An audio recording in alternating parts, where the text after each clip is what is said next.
अजीज दोस्तों, अस्सलाम वालेकुम, नमस्ते, सत श्री अकाल, जय जिनेंद्रा, गुड आफ्टरनून। अजीज दोस्तों, जंग जारी है इज़राइल और हमास के टेररिस्टों के बीच में। जंग की सूरत हाल बताने से पहले ज़रा मैं एक मासूम सी लड़की के ऊपर जो अत्याचार हुआ है उसके बारे में बात करना चाहूँगा। प्लेबॉय मैगज़ीन और जो मीडिया है उसने मियाँ खलीफा को नौकरी से निकाल दिया। मियाँ खलीफा ने जो ट्वीट की थी जिसमें इज़राइल को कंडेम किया था और हमास फ़लस्तीनियन को कंडेम नहीं किया था, और उसमें इसने जो ज़बान इस्तेमाल की थी जिस पे, तो हमें ज़रा सोचना चाहिए कि इस बेचारी लड़की की नौकरी का मसला है। आपको पता है ये जिस किस्म की फिल्में बनाती है उसकी सबसे ज़्यादा व्यूअरशिप का कौन होती है? गूगल ने बताया है कि सबसे ज़्यादा पोर्नोग्राफी पाकिस्तान, इजिप्ट और इस्लामिक कंट्रीज़ में देखी जाती हैं। तो इसके सारे कस्टमर बेचारी के उधर के हैं तो वो तो करेगी ना। और वैसे भी ये एक इंटरनेशनल लेफ्ट इकोसिस्टम का हिस्सा है जिसका भारत से कोई ताल्लुक नहीं, लेकिन भारत के फार्मर्स के लिए इसने आवाज़ उठाई थी। तो इसकी नौकरी का मसला है। इसका ये जो 5 स्टार लाइफ गुजारती है अपना जिस्म बेच के, और जो वो उसका ज़ाती मसला है, ठीक है, लेकिन उसको इसके अलावा भी उसने नौकरी की हुई है उस इंटरनेशनल इकोसिस्टम की, और उसको वो नौकरी वफादारी दिखानी पड़ती है, तो इसलिए इस तरह की चीज़ें करनी पड़ती हैं। खुद मज़े से बैठी है, अय्याशियाँ करती है अमेरिका में, जिसका ना जो इसके काम हैं वो तो इस्लाम के हवाले से भी गलत हैं कि या तो कोई मौलवी कह दे कि हाँ मियाँ खलीफा जो पोर्नोग्राफी बनाती है वो एन इस्लामिक है, तो फिर तो मैं समझता हूँ कि ठीक है, लेकिन जिसका इस्लाम से ताल्लुक़ नहीं, जिसका इन चीज़ों, ये ऐसे ही है जैसे राना अयूब स्विमिंग पूल में लेट के आई सपोर्ट हिजाब करते हैं। तो ये हमारे मुसलमान मुनाफिक कौम के कुछ शाहकार हैं। अजीज़ दोस्तों, बेंयामिन नेतन्याहू की टेलीफोन पे बात हुई जो बाइडन से, और उसने जो बाइडन को कहा कि हमारे पास और कोई रास्ता नहीं, अब हम गज़ा में घुसेंगे, ग्राउंड फोर्सेस जाएंगी, 3 लाख रिजर्व्स जमा हुए हैं। Israel is one of the few countries in the world जहाँ पे मिलिट्री सर्विस ऑब्लिगेटरी है। जंग अजीम वर्ल्ड वॉर 2 के बाद यूरोप में भी ये ऑब्लिगेटरी थी, और जब मुझे नेशनलिटी मिलने वाली थी फ्रांस की, तो मुझ पे यही प्रेशर था कि अब तुम्हें भी 9 महीने की मिलिट्री सर्विस ऑब्लिगेटरी करनी पड़ेगी, क्योंकि फ्रांस में उस वक्त ये था कि 18 साल की उम्र को जो फ्रेंच पहुंचता है वो मिलिट्री सर्विस करेगा, या फिर जिसने नई नेशनलिटी ली है फ्रांस की वो मिलिट्री सर्विस 9 महीने की करेगा। कहीं 2 साल थी, कहीं 9 महीने थी, लेकिन बस इत्तेफाक हुआ कि जिस साल मुझे नेशनलिटी मिली उससे 1 साल पहले ये सर्विस ख़त्म कर दी गई थी। लेकिन इज़राइल में अभी तक है, तो इज़राइल का बच्चा बच्चा डिफेंस करना जानता है, और इसलिए 3 लाख रिज़र्व आम शहरी सर्विस के लिए पहुंच गए हैं। और अब इज़राइल ने गज़ा इज़राइल बॉर्डर का पूरा कंट्रोल हासिल कर लिया है, और फौज अब घुस रही है गज़ा के अंदर। सैकड़ों एयर स्ट्राइक्स कर चुके हैं इज़राइल। गज़ा में मतलब चारों तरफ मलबा पड़ा है, और मलबे में नीचे लाशें पड़ी हैं, और ज़ाहिर है ये जंगों की प्राइस होती है। ये अच्छी तरह फ़लस्तीनियों को समझना चाहिए। देखें, इस वक्त बच्चे जंग का सबसे बड़ा विक्टिम होते हैं, और बच्चों के साथ ये होता है और वो होता है, ये सब हम इस वक्त भाषण सुन रहे हैं, लेकिन ये भाषण फ़लस्तीनियों को देना चाहिए था। मैं इसलिए फ़लस्तीनी कह रहा हूँ कि फ़लस्तीनियों ने हमास को इलेक्शन में इलेक्ट करवा के गज़ा की सरकार दी थी हमास के हाथ में। तो इसका मतलब आम फ़लस्तीनी रिस्पॉन्सिबल है। फिर हम ऐसी कई वीडियोस देखते हैं जिसमें फ़लस्तीनी बच्चों को उनके पेरेंट्स यहूदियों के ख़िलाफ़ नफ़रत, और यहूदियों के ख़िलाफ़ नफ़रत ही नहीं, उनको मारने की ट्रेनिंग और तरबियत देते हैं। तो आज ये बच्चों पर रहम नहीं खा सकते इजरायली, इसलिए कि इजरायलियों के बच्चों के साथ यही किया जो हमने कई वीडियोस देखी हैं। 200 वो बच्चे मारे गए, बच्चों से मतलब वो टीनेजर्स जो म्यूज़िक कंसर्ट एंजॉय कर रहे थे। मतलब कितना इनह्यूमन है कि एक म्यूज़िक कंसर्ट वालों का जंग से या किसी चीज़ से क्या ताल्लुक। वहाँ पे पैराग्लाइडर से उतरे, वहाँ पे मिसाइल भी मारे और वहाँ पे फायरिंग करके भी लोगों को मारा, और वहाँ से कितने लोगों को होस्टेज बना के ले गए। ये किसी किस्म का सिविलाइज्ड तो है नहीं ना। जंग में भी इस तरह की चीज़ें अलाउड नहीं होती, क्योंकि यूनाइटेड नेशंस जिसके मेंबर हैं सारे कंट्रीज़, फ़लस्तीन इसका ऑब्जर्वर है। बाकायदा फ़लस्तीन का भी डेस्क होता है और उस पर फ़लस्तीन लिखा होता है, ऑब्जर्वर स्टेटस है, मेंबर स्टेट नहीं है। तो यूनाइटेड नेशंस के ज़रिए कुछ इंटरनेशनल रूल्स फॉर वार्स भी क्रिएट किए गए हैं, ऑल दो अमेरिका ने कभी इन रूल्स को फॉलो नहीं किया, ठीक है ना। वो हम गाहे बगाहे अपने प्रोग्राम में मैं भी इसको कंडेम करता रहता हूँ जो अमेरिका करता आया है। जिस तरह अमेरिका ने बग़ैर किसी अदालत में, बग़ैर किसी सबूत के लोगों को मारा ड्रोन के ज़रिए, ये वो ठीक है, हम भी उसको कंडेम करते हैं। लेकिन फिर यहाँ जो हमास ने किया उसको भी इक्वली कंडेम करना चाहिए ना। लेकिन मैं उन मुसलमान देशों का, ख़ास तौर पे जैसे हमारा इमरान खान है, महातिर मोहम्मद है। अब महातिर मोहम्मद ने इतना लंबा चौड़ा बयान इस पे दिया है, उसमें सारी टोपी उसने इजराइल पे डाली है। अब अगर हम लोग फिगर्स लेके आ रहे हैं कि इजराइल ने इतने फ़लस्तीनी मारे, तो वापस हमें ज़रा इस प्रॉब्लम की फाउंडेशंस में, बुनियादों में जाना होगा। देखें, सिंपल सी वो बात है। मैंने एक ट्वीट की, एक फेसबुक पे मैसेज भी किया था और ट्वीट भी की थी कि कोई एक मुझे उदाहरण दे दो कि कभी भी कोई एक independent country with the name of Palestine exist करता था, जबकि independent kingdom of JUDA and kingdom of Israel हज़ारों साल से एग्जिस्ट करती थी। अब एक साहब ने एक नक्शा डाला 1947 का कि ये देखो, ये नक्शे में फ़लस्तीन लिखा हुआ है जो आज का इजराइल है उस पर। भाई साहब, वो 1947 में ब्रिटिश हिस्सा था। वो इजिप्ट और वो जॉर्डन और सब, ये पूरा एरिया ब्रिटिश के कंट्रोल में था। उसके मुख्तलिफ, जैसे इंडिया में था तो उन्होंने अपनी सहूलत के लिए सेंट्रल प्रोविंसेस बनाए थे, बॉम्बे प्रेसिडेंसी, मुख्तलिफ इलाकों को वो किया था ना। इसी तरह इस इलाके में ओटोमन अम्पायर, देखें ओटोमन अम्पायर ने जब इसको, इस हिस्से को अपने कंट्रोल में लिया था ममलूक सल्तनत से, ममलूक सलाउद्दीन अय्यूबी ने जीता था, और फिर इसके बाद ओटोमन अम्पायर का जब ये हिस्सा बना तो Ottoman empire like all Muslim invaders उस इलाके को, क्या यहूदियों को तो निकाला था ना, तो उसका नाम इजराइल तो नहीं रखेगी। वो ओटोमन अम्पायर का एक प्रोविंस था और उस प्रोविंस का नाम उन्होंने फ़लस्तीन रखा, क्योंकि वहाँ पे कनानी भी एक कबीला आबाद था। तो वो नक्शा लगाया, तो मैंने उनको यही कहा कि फिर ओटोमन अम्पायर से जब ब्रिटिश ने लिया तो ब्रिटिश ने भी उस इलाके का नाम फ़लस्तीन ही रहने दिया, लेकिन वो आज़ाद देश नहीं था। एक साहब बड़ी दूर की लाए, मैं उनके ज्ञान, उनकी सूझबूझ, उनकी बुद्धि को क्या बोलूँ मैं। उन्होंने कहा कि हज़ारों साल से ज्यूश हुकूमत की किंगडम ऑफ इजराइल नहीं थी, हज़ारों साल पहले थी। तो ये कोई ज़रूरी तो नहीं ना कि जो हज़ारों साल पहले जिसका था वो आज वापस इसका हो जाए। दूसरा पॉइंट उन्होंने ये दिया कि अक्साई चीन भी कश्मीर में था, लेकिन अब चाइना को दे दिया है पाकिस्तान ने, तो चाइना का हो गया। अब किस किस्म के उदाहरण दे रहे हैं भाई। अक्साई चीन चाइना को जो दिया है उसको पूरी दुनिया गलत मानती है ना, वो आज भी ऑक्यूपाइड लैंड कहलाती है। जो गलत है वो गलत है, वो कश्मीर का था, वो कश्मीर का होना चाहिए।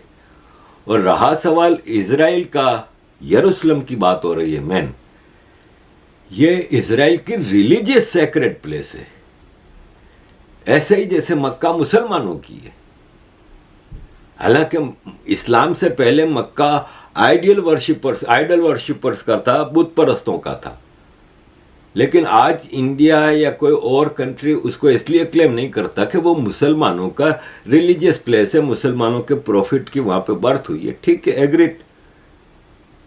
तो ऐसे ही जैसे अयोध्या हिंदुओं का मुकद्दस जगह है, तो ऐसे ही ये यहूदियों की मुकद्दस जगह है। यहूदियों के सारे पैगंबर उधर ही पैदा हुए, उधर ही रूल करते रहे, उधर ही वो थे।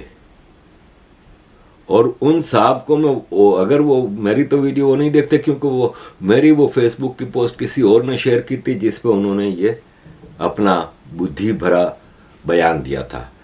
तो मैं उनसे ये पूछता हूँ कि चलें, हजारों साल पहले इजराइल की हुकूमत थी, फलस्तीन की तो कभी भी नहीं रही हुकूमत उधर। वो प्रोविंस बना है ऑटोमन एम्पायर का और ब्रिटिश एम्पायर का, आज़ाद देश नहीं था। तो आप फिर फलस्तीन का क्लेम कैसे एक्सेप्ट करते हैं उस पर? बड़े लंबे चौड़े इसके मैं जवाब दे सकता हूं, लेकिन मुझे सलाम है उस साहब की बुद्धि का जो ज़बरदस्ती मतलब एक वो कर रहे हैं। बात सिंपल सी है, चलें भूल जाएं व्हाट इज हिस्ट्री। 1948 में जब यूनाइटेड नेशंस ने रेजोल्यूशन के जरिए 2 स्टेट का प्लान दिया,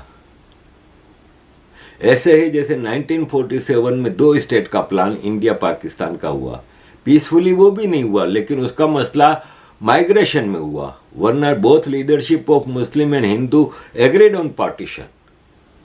माइग्रेशन के दौरान एक खून की जंग हुई और उसमें कितने लाखों लोग दोनों तरफ से मारे गए।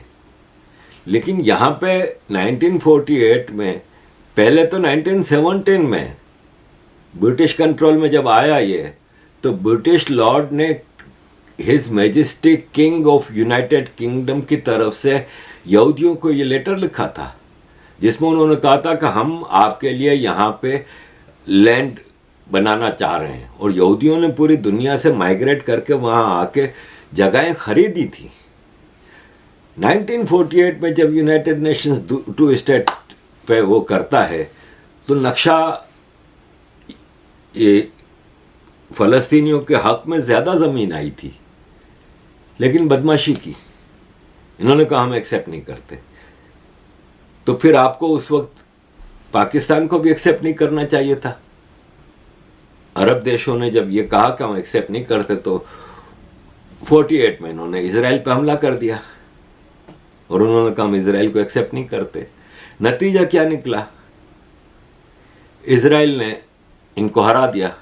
हार के इन्होंने क्या किया कि चलो जो इलाके फ़लस्तीन डिक्लेयर हुए थे 1948 के, उसको तो फ़लस्तीन बना के फिर आप इजराइल से लड़ते तो और बात थी।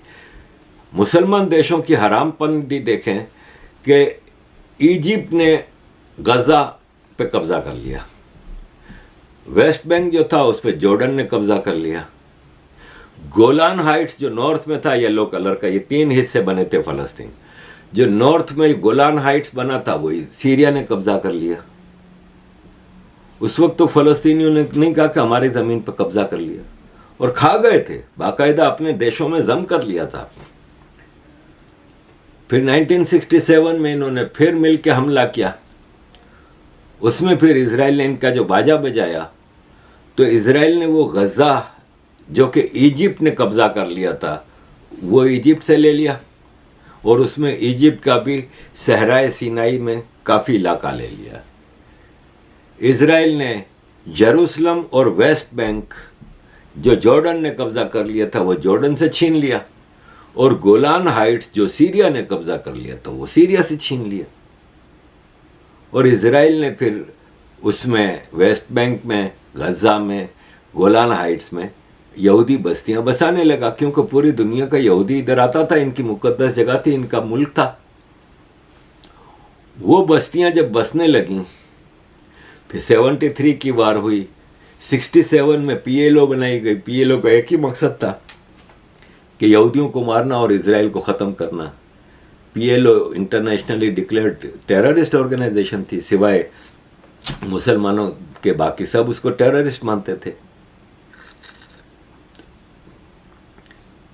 फिर पीएलओ ने जब अपनी टेररिज्म खत्म की और इसराइल को रिकॉग्नाइज कर लिया तो हमास बनी, हिजबुल्लाह बनी।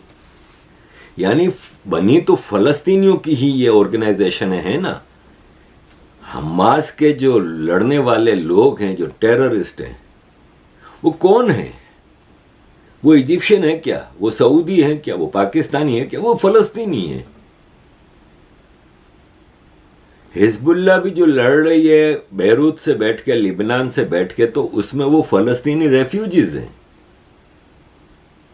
ये फलस्तीनी ही हैं। आप उसको हमास टेररिस्ट कहें, लेकिन Hamas is representative of Palestinians. तो इसलिए ये बाकायदा एक जंग है जिसका नुकसान बच्चों को भी होता है, आम आदमियों को भी होता है। आज गजा में, वेस्ट बैंक में, लेबनान में इजराइल कयामत ढा रहा है ना, इसका जिम्मेदार मेरी नज़र में इजराइल नहीं है। इसलिए कि क्या सोच के हमास ने हमला किया था, क्या सोच के इतने लार्जर स्केल पे हमला किया था कि इजराइल चुपचाप बैठ जाएगा, चुपचाप अपने 1000 से ज़्यादा आदमियों की कुर्बानी दे देगा, जो आज तक 1948 में क्रिएशन ऑफ इजराइल स्टेट के बाद ये सबसे बड़ी इनकी एक दिन में विक्टिम इतने 1000 से ज़्यादा लोग मरे हैं। तो क्या सोचा था हमास ने कि इजराइल चुपचाप बैठ जाएगा? पता था कि इजराइल के ऊपर जब हमास 5-6 रॉकेट मारते थे तो इजराइल एक का जवाब 15-20 से देता है कि एक मारोगे यहूदी तो 15-20 फलस्तीनी मारेगा। जब आपको पता था तो आपने इतने लार्जर स्केल पे किया। फिर आपने एक उन टीनेजर्स को जो एक म्यूजिक फेस्टिवल एंजॉय कर रहे थे उनको क्या, तो आपको तो जो हो रहा है वो एक्सपेक्टेड था। तो जब आपको एक्सपेक्टेड था तो आज फिर आप क्यों रो रहे हो?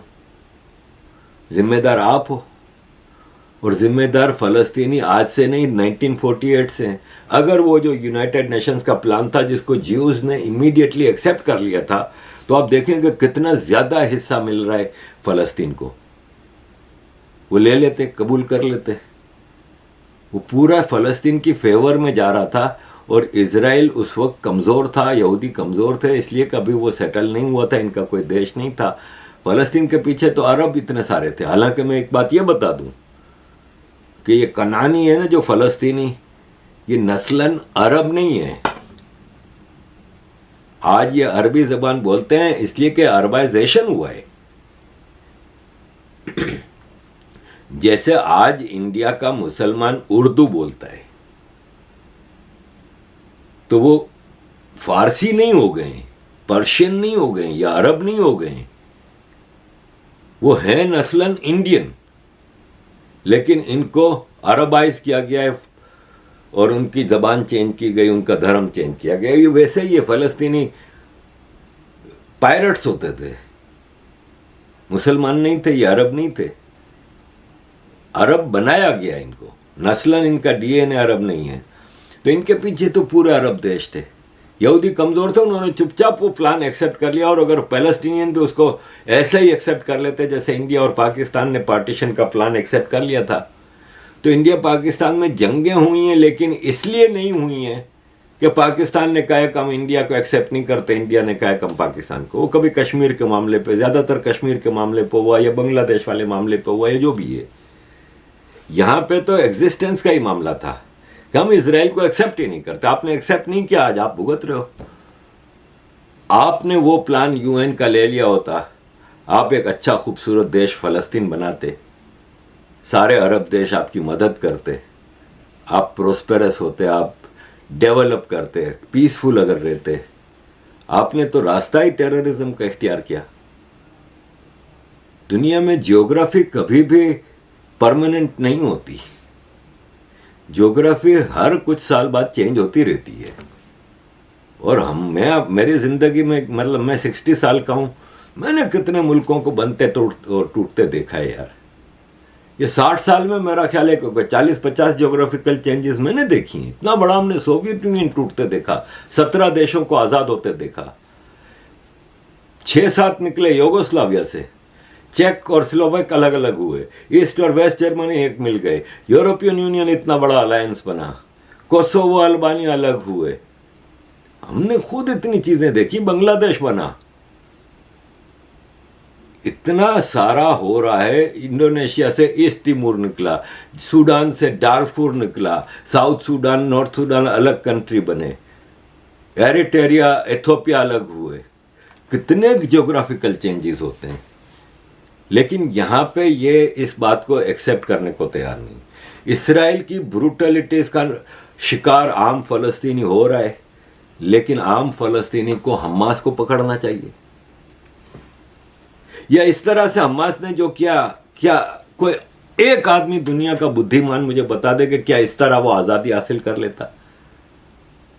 और फिर जब 2006 में गजा छोड़ा, इजराइल ने अपने 9000 यहूदी वहां पे जो आबादियां आबाद की थी उनसे यहूदियों को भी निकाल लिया। कोई ब्लॉकेड भी नहीं किया था। पानी, इलेक्ट्रिसिटी इजराइल से जाती है गजा में और कहीं से नहीं आती। आज ये हालत है तो हमास ने हमला किया अचानक। इजराइल ने तो वार्निंग दी, बिन्यामिन नेतन्याहू ने वार्निंग दी कि सारे फलस्तीनी वहां से निकल जाओ, अब हम हमला करेंगे। अब आप कहोगे कि जाते कहां? तो इतना बड़ा बॉर्डर इजिप्ट के साथ मिल रहे, जाते इजिप्ट में। इजिप्ट ने बॉर्डर सख्ती से बंद कर दिया, सख्ती से बंद कर दिया। इजिप्ट ने कहा कि नहीं, क्योंकि इजिप्ट को पता है कि जब जॉर्डन ने इनको एक्सेप्ट किया था 67 की वॉर के बाद, तो इन्होंने जॉर्डन में पूरी सिविल वॉर शुरू कर दी थी। ये तो जॉर्डन पर कब्जा करने चले थे ये इजराइल फलस्तीनी। तो इजिप्ट अपने देश को नुकसान नहीं पहुंचाना चाहता था। और इजिप्ट, मैं बता दूं कि इजराइल का बहुत अच्छा दोस्त है। इजिप्ट के एक ऑफिशियल ने बताया है कि हम कई दिनों से इजराइल के मिनिस्टर्स को बताते थे कि Hamas is ready to do something big. Hamas एक बहुत बड़ा धमाका करने वाला है, लेकिन बोला वो इजरायली शायद ओवर कॉन्फिडेंस था अपनी सिक्योरिटी, अपने इंटेलिजेंस उस पर। उन्होंने कुछ नहीं, वी आर प्रिपेयर्ड ये हुआ कि उन्होंने अचानक हमला किया। ये सवाल तो आता रहेगा दुनिया में कि इतना बड़ा लेवल पे सी, एयर और ग्राउंड तीनों जगहों से इतना बड़ा ऑफेंस होता है। कहाँ है इजराइल की इंटेलिजेंस जो गजा के कोने कोने में इनके भी लोग बैठे हुए हैं ना जो जासूसी कर रहे हैं, उनको कैसे नहीं पता चला? ये सवाल तो चलता रहेगा। ऐसे ही जैसे 9/11 आज तक कंस्पायरेसी थ्योरी आ रही हैं, और ये इजराइल के कई लोगों ने, अमेरिका के गवर्नर एक स्टेट के, ये बार बार कह रहे हैं कि this is 9/11 of Israel. No doubt, ठीक है, हर देश में जो बड़ा टेररिस्ट का कांड होता है उसको आप 9/11 से कंपेयर कर सकते हैं, क्योंकि 9/11 अमेरिका के ऊपर हुआ था। अमेरिका के ऊपर हुआ था तो इसने, अमेरिका ने 4.5 मिलियन लोग मार दिए। तो अब इजराइल का 9/11 हुआ है तो इजराइल भी शायद बात लाखों में जाएगी। इसलिए कि एक खबर आई है कि इजराइल के मिनिस्ट्री ने बताया है कि हम जब घुस रहे थे गजा के बॉर्डर के पास 1500 हमास वालों की लाशें पड़ी थी। तो ऑलरेडी हजारों तक बात जा चुकी है, कितनी बिल्डिंगें गिरी पड़ी हैं, उनके मलबे में लोग दफन हैं। तो ये बात तो लाखों में जाएगी। और बिन्यामिन नेतन्याहू ने कहा है कि जंग अभी शुरू हुई है, ख़त्म नहीं हुई। कतर कोशिश कर रहा है नेगोशिएशंस की। तुर्की के सदर अरबगान ने उसको फ़ोन किया, इजराइल के प्रेसिडेंट को, क्योंकि बिन्यामिन नेतन्याहू ने बात करने से मना कर दिया। तो प्रेसिडेंट ने बात की, उसने समझाया कि मैं नेगोशिएशन, उन्होंने कहा नेगोशिएशन का टाइम नहीं है, अब नेगोशिएशंस का अब टाइम नहीं है, अब जब तक हम इनकी जड़ें ख़त्म नहीं कर देते तब तक। लेकिन एक बात है कि आप सारे हमास वालों को मार ही नहीं सकते, इसलिए कि सारे फ़लस्तीनी हमास हैं। मुझे कोई आप एक फ़लस्तीनी निकाल के दिखा दें जो ये कहे कि हाँ मैं एक्सेप्ट करता हूँ कि इजराइल एक लेजिटिमेट स्टेट है और हम अपनी भी आज़ादी चाहते हैं, ठीक है, हमारा देश हमें दो। कोई एक दिखा दें। वो यही कहता है कि आज पूरा जो इजराइल है वो हमारा है, तो ये नहीं होता। ये इजराइल यहूदियों का देश है और यहूदियों का ही देश रहेगा। इस सिलसिले में ईरान जो है ना, उसको अमेरिका के एक टॉप जनरल ने वार्निंग दी है कि तुम बीच में नहीं आना। लेकिन अगेन आई एम सेइंग कि ये जंग आगे बढ़ेगी। चाइना ने भी इस पर अपना बयान दिया है, जो टोटल प्रो पैलेस्टाइन है, और यही कहा है कि 1967 की जो वार थी, उससे पहले जो बॉर्डर था, यानी वो यूनाइटेड नेशन ने जो नक्शा दिया था 48 का, उस पे 2 स्टेट बनाई जाए। इजराइल 2 स्टेट बनाता भी है, कभी कई बार बनाया ना। कार्टर के ज़माने में एग्रीमेंट हुए, क्लिंटन के ज़माने में एग्रीमेंट हुए। नतीजा क्या निकला ये बता दें। नतीजा ये निकला कि इजराइल ने हमेशा बिट्रे किया, वो फ़लस्तीनियन ने हमेशा बिट्रे किया और टेररिस्ट एक्टिविटीज़ जारी रखी। फ़लस्तीन ने कभी भी, किसी भी फ़लस्तीनी लीडर ने यह नहीं कहा कि we accept legitimacy of Israel. लेकिन आज़ादी इनको देने के बाद भी जब ये हुआ कि हमास को जितवा के आप हमास टेररिज्म का रास्ता इख्तियार करेंगे, तो फिर इजराइल क्या करे। तो अजीज़ दोस्तों, जंग लंबी जानी है और दूर तक जानी है। ये मेरी रीडिंग है। आप कहेंगे ये मेरी ख्वाहिश है, तो ऑफ कोर्स मेरी ख्वाहिश तो सीधा सीधा डिसमेंबरमेंट ऑफ पाकिस्तान है। ये तो मेरी ज़िंदगी का मकसद है। मैं चाहता हूँ मैं कल मर जाऊँ ना तो आज पाकिस्तान टूट जाए, कि कम से कम मैं अपनी ज़िंदगी में आज़ाद सिंधु देश, आज़ाद बलोचिस्तान, आज़ाद पख्तूनिस्तान देख लूँ। पीओके गिलगित बल्तिस्तान भारत में मर्ज होता हुआ देख लूँ। तो मेरी ख्वाहिश तो पाकिस्तान है। मैं नहीं चाहता कि ईरान का कुछ हो कुछ। मैं कहता हूँ सबको छोड़ो, पाकिस्तान का मसला हल करो। और मैं बता दूं कि ये आलम इस्लाम का जो ठेकेदार है ना, ये हर मसले में घुटने घुटने तक घुसा हुआ है। अजीज दोस्तों, thank you very much for all your support. Kindly keep supporting.